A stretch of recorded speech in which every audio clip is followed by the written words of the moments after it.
رمضان رمضان رمضان يا حبيب رمضان نحمده ونصلي على رسوله الكريم اما بعد فاعوذ باللہ من الشیطان الرجیم بسم اللہ الرحمن الرحیم رب اشرح لی صدری ویسر لی امری واحلل عقدۃ من لسانی یفقہوا قولی۔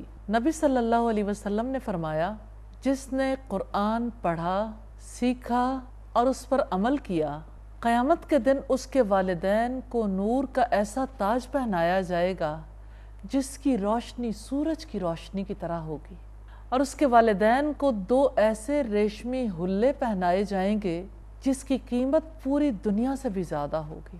وہ کہیں گے کہ ہمارے رب، تو نے ہمیں یہ لباس کس وجہ سے پہنائے؟ تو اللہ تعالیٰ جواب دیں گے، آپ کے بچے کے قرآن پڑھنے کی وجہ سے۔ اس حدیث سے ہمیں یہ پتہ چلتا ہے کہ والدین جو محنت کرتے ہیں اپنی اولاد پر، انہیں اللہ تعالیٰ کی کتاب سے جوڑنے کے لیے اور کتاب کے توسط سے اپنے رب سے جوڑنے کے لیے، اللہ تعالیٰ کے یہاں اس کی کتنی زیادہ قدردانی ہے۔ نیکیوں کا موسم بہار ہے، یہ نزول قرآن کا مہینہ رمضان المبارک ہے۔ اس مہینے میں ہم یہ دیکھیں گے کہ والدین اپنے بچوں کو رمضان کے لیے کیسے تیار کر سکتے ہیں۔ رمضان اور ہمارے بچے کے نام سے ہم آج کی اس نشست میں بات چیت کریں گے۔ رمضان المبارک نزول قرآن کا مہینہ ہے۔ اس مہینے میں جو لوگ خود قرآن حکیم کی اہمیت سے روشناس ہو گئے، ان کے لیے لازم ہے کہ اپنے بچوں کو بھی قرآن مجید کی اہمیت کا احساس دلائیں۔ قرآن مجید کی خود تلاوت کرتے ہیں، انہیں بھی تلاوت کرنے کے لیے کہیں۔ خود نماز پڑھتے ہیں، انہیں بھی نماز پڑھنے کا حکم دیں۔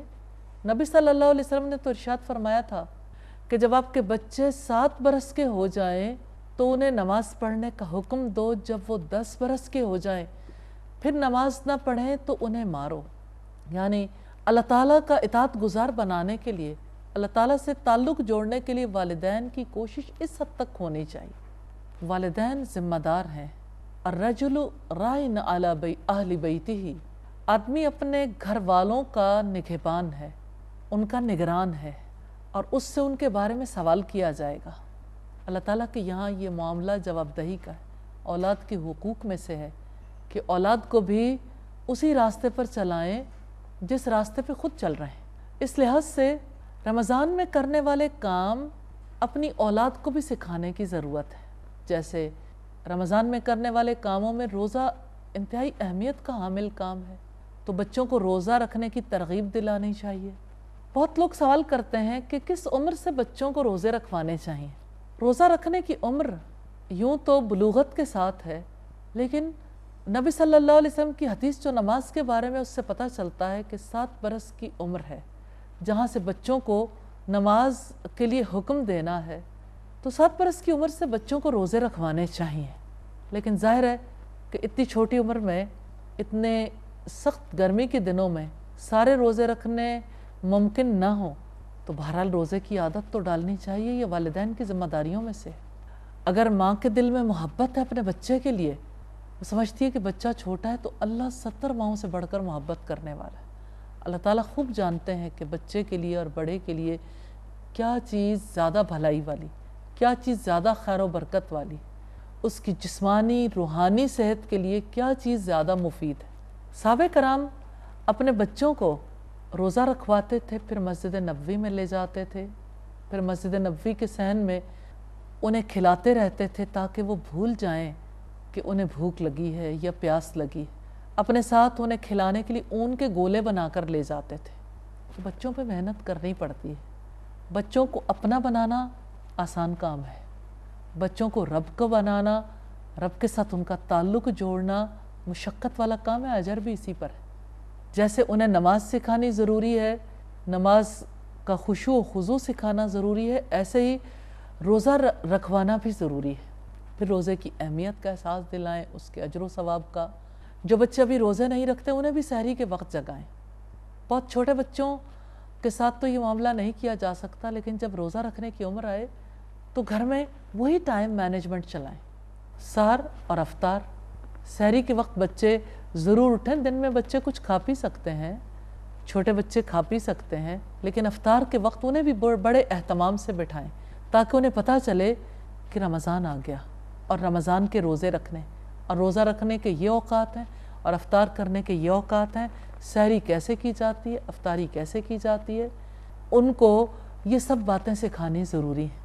اسی طرح سے رمضان میں کرنے والے نیکی اور احسان کے جو کام ہیں ان میں دعائیں ہیں۔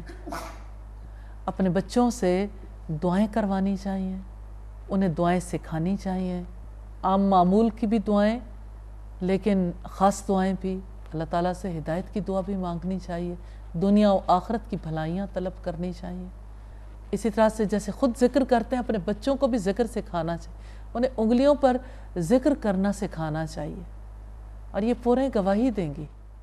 ذکر کی فضیلت بھی بچوں کو ضرور بتائیں، دعاؤں کی فضیلت بھی بچوں کو ضرور بتائیں۔ اسی طرح سے نیکی اور فضیلت کے کاموں میں تلاوت قرآن انتہائی اہمیت کا حامل کام ہے۔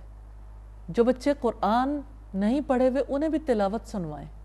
بہت بچے ایسے ہیں کہ جنہیں باقاعدہ بھی قرآن حکیم پڑھنے کا موقع نہیں ملا، لیکن سن کے وہ اسے گنگنانا شروع کر دیتے ہیں۔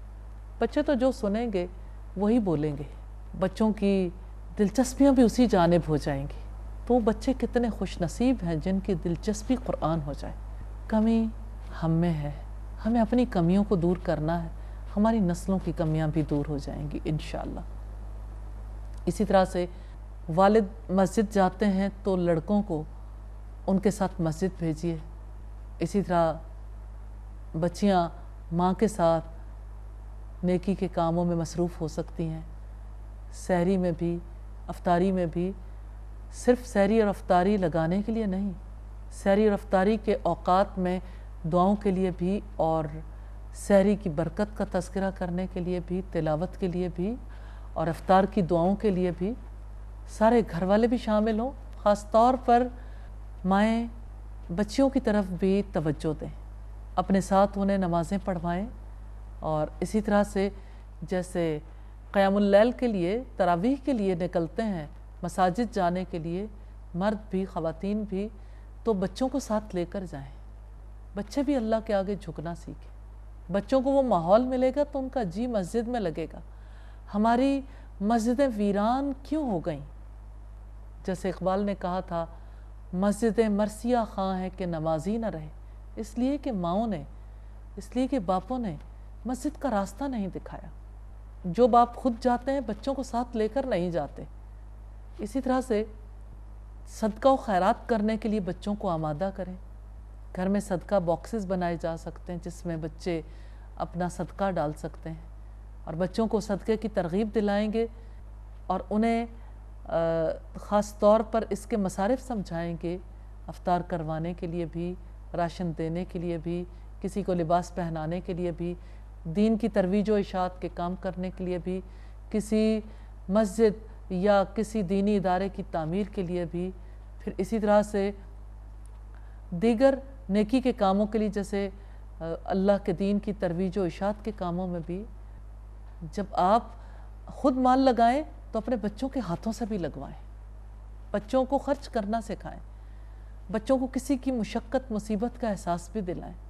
پھر اسی طرح سے نیکی اور احسان کے دیگر کاموں کی طرح رمضان کے آخری عشرے کی عبادات ہیں، لیلۃ القدر کی تلاش، آخری عشرے میں راتوں کو جاگنا، بچوں کو بھی ساتھ جگائیے۔ چھوٹے بچوں کے علاوہ جو بچے تھوڑے سے 7 برس کے ہو جاتے ہیں، ایسے بچوں کو اپنے ساتھ ایکٹیویٹیز میں شامل رکھا جائے تو اللہ تعالیٰ کی رحمت ہو جاتی۔ ہدایت تو اللہ تعالیٰ کے ہاتھ میں، اپنی طرف سے کوششیں ضرور کرنی چاہیے۔ اسی طرح سے صدقہ فطر کے حوالے سے اپنے بچوں کو ضرور بتائیں۔ پھر اسی طرح عید کا دن آئے تو عید کے لیے عید کا مفہوم سمجھائیں، عید کو کیسے سیلیبریٹ کرنا چاہیے، عید کی نماز کیوں ہوتی ہے، مسلمان عید کیوں مناتے ہیں، عید کے تہوار میں سب سے زیادہ اہمیت کی حامل کیا چیز ہے، بچوں کو سکھانا ضروری ہے۔ تکبیریں پڑھوانا بھی، پھر اپنے ساتھ عیدگاہ میں لے جانا، پھر اسی طرح سے صدقہ و خیرات کرنا بھی۔ فطرانہ آپ پہلے دے دیتے ہیں تب بھی بچوں کو ساتھ شامل رکھیں۔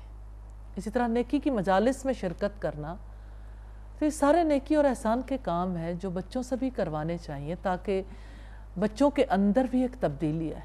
اور سب سے بڑی بات یہ کہ بچوں کو اخلاق سکھانے کی کوشش کرنی چاہیے۔ ان کی زندگی میں جھوٹ ہے تو اس جھوٹ کے حوالے سے انہیں ضرور بتانا چاہیے کہ جھوٹ کے ساتھ روزہ رکھنے کی کیا حقیقت ہے، کہ نبی صلی اللہ علیہ وسلم نے فرمایا جس نے روزہ رکھنے کے باوجود جھوٹ بولنا نہ چھوڑا، اللہ تعالیٰ کو اس کے بھوکا پیاسا رہنے کی کوئی ضرورت نہیں۔ اس لیے جھوٹ چھوڑنا ہے، کیونکہ جھوٹ برائی کے اور دروازے کھولتا ہے اور جھوٹ جہنم تک لے جاتا ہے۔